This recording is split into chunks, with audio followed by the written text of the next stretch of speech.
ما ابدا فيديو النهارده ما تنسونيش في الاشتراك وتحطوا لايك كده للفيديو عشان يوصل لكم كل جديد. انا حزينه جدا جدا جدا من المناظر اللي انا شفتها في العيد بجد. رسالتي النهارده لكل اب ولكل ام. عايزه اوجه لك رساله.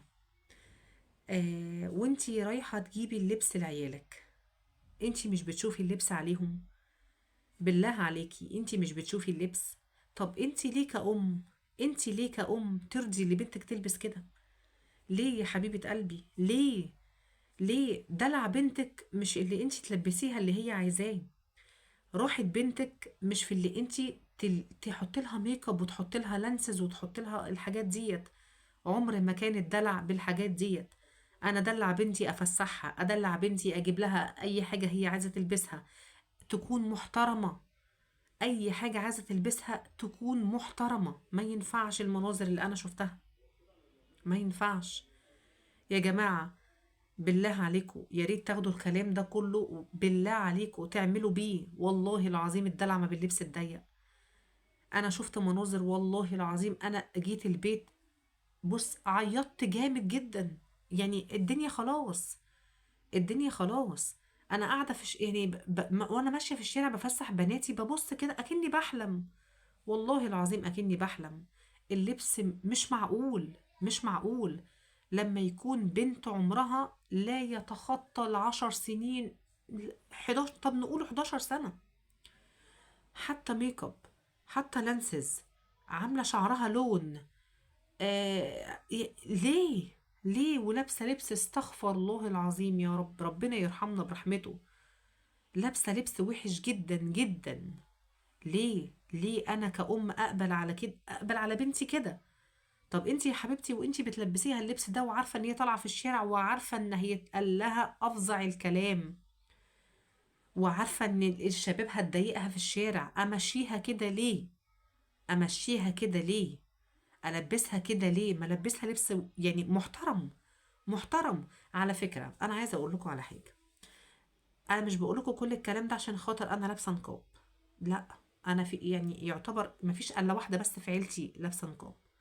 اتنين، ممكن يكونوا اتنين، لا اتنين في عيلتي لابسه نقاب. كل العيله عندي مش لابسه نقاب، بس لابسين لبس محترم.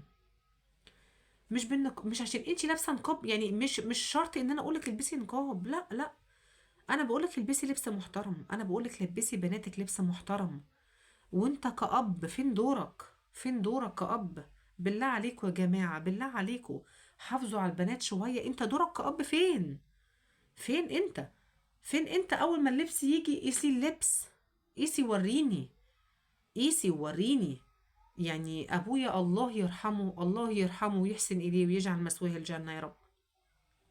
كنا لما نروح نجيبوا لبس عيد، يعني قيسي اللبس، قيسي وريني اللبس. الحاجه اللي مش عاجباك كانت بترجع، الحاجه اللي كانت مش عاجبه ابويا كانت بترجع. رجعي اللبس دوت. لا هتجيبي لبس كويس ولا مش هتلبسي اصلا. وكان في ناس ورانا، كان في يعني بصوا انا هقول لكم على حاجه. انا قبل ما البس النقاب انا زي اي بنت كان نفسي البس برضو زيكم. تمام. كان نفسي البس وكان نفسي اجيب البلوزه ديت وكان نفسي اجيب البنطلون دوت عشان طالع موضه، وكان نفسي وكان نفسي وكان نفسي عشان انا بنت زي اي بنت. بس كان عندي اب، كان عندي اب يحاكم، كان عندي اب حاكم علينا، كان عندي اب يقول لي وريني اللبس. كان عندي اب قبل ما نمشي يقول لي اللبس اللي مش هيعجبني، اللي مش هيعجبني يا هيرجع يا هيتقطع قدامك ومش هتلبسي هدوم عيد. عشان انا قايل لك ما تجيبيش لبس. والله والله العظيم انا هحكي لكم على موقف حصل، والله حصل معايا. وانا بنتي يعني ممكن اكون كنت في اولى اعدادي. فوالدي الله يرحمه قال لي روحي وهاتي اللبس يكون واسع، فانا كنت مليانه، كان جسمي مليان. فقال لي ما تجيبيش لبس ده. فانا كان يعني كان لبسي محير، يعني كنت اجيب اللبس يعني بيبقى ضيق عليا لاني انا كان يعني ولا اطفال ولا نساء، يعني كان الوسط، فكان لبس محير كان بيبقى ممكن يكون ضيق شويه عشان خاطر جسمي كان مليان. بس هو كان محذرني من كده قبل ما امشي اروح اجيب. فانا رحت وما لقيتش ولفيت، فجبت يعني البلوزه اللي فوق كانت يعني مش ضيقه، يعني حاجه بسيطه، بس يعني حاجه بسيطه، وكنت لابسه طرحه وكنت اطول الطرحه. فقال لي قيسي اللبس. قست اللبس، والله العظيم عمري ما هنسى الموقف ده. قال لي قيسي الهدوم. قلت انا طبعا عارفه ان انا عامله حاجه غلط، انا عارفه ان انا عامله حاجه غلط، وعارفه ان انا جايبه حاجه بابا هيزعق عليها. فقلت له خلاص يا بابا بقى، خلاص مش مشكله، يا قيسها لك، ما انت هتشوفها في العيد. قال لي لا، قيسي اللبس، قيسي الهدوم.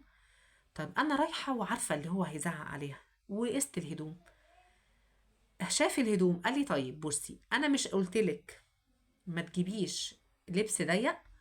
قلت له والله يا بابا انا ما لقيتش، عشان انا ما فيش مقاسي، ما لقيتش حاجات الا اكبر من سني، فانا ما لقيتش الا ديت، وبابا انا هطول الطرحه وانا مش شايبان حاجه. ما كملتش الكلام، ما كملتش، والله ما رضى يرجعها، قطع لي البلوزه قدامي، قطعها لي، مسك المقص. ماما بقت تقول له، يعني والدتي بقت تقول له طب حرام، طب بص هنرجعها ونجيب حاجه احسن. قال لها لا مش هترجع، عشان وانتي ماشيه انا قايل تجيبي لبس كويس، ما لقيتيش ما تجيبيش، ما لقيتيش ما كنتش جبتي، فانت جبتي الهدوم تمام، هاتي الهدوم. وراح مقطعها بالمقص قدام عينيا. فطبعا اليوم ده كان صعب عليا جدا، وقعدت اعيط بس في الاخر رضاني وعطاني فلوس انا اجيب حاجة تانية. انا بحكي لكم بس الموقف عشان اقول لكم التربية عليها عامل كبير منك انت كأب. رضاني بعد كده، رضاني وقال لي تعالي وخدي طيب، وبعد كده اسمعي الكلام، وبعد كده لما اقول لك هاتي كذا تجيبي كذا. وكنت بنت يعني زي اي البنات، وكان نفسي برضو البس، بس لقيت اللي يقول لي عيب، ولقيت اللي يقول لي غلط، ولقيت اللي يقول لي ما ينفعش.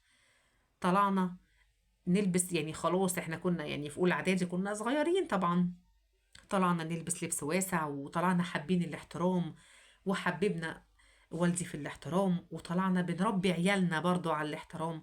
فأنا بقولك دورك انتي ودورك انت كأب عليك عامل كبير جدا جدا جدا. أنا آسفة إن أنا طولت عليكم في الفيديو، بس أنا حبيت أوجه رسالة لكل أب ولكل أم، إنه بالله عليكم خدوا بالكم من عيالكم، عشان بعد كده ما نرجعش نندم، ولا نرجع نعيط ونقولوا عيالنا ضاعوا. واشوفكم في حلقة جديدة ان شاء الله.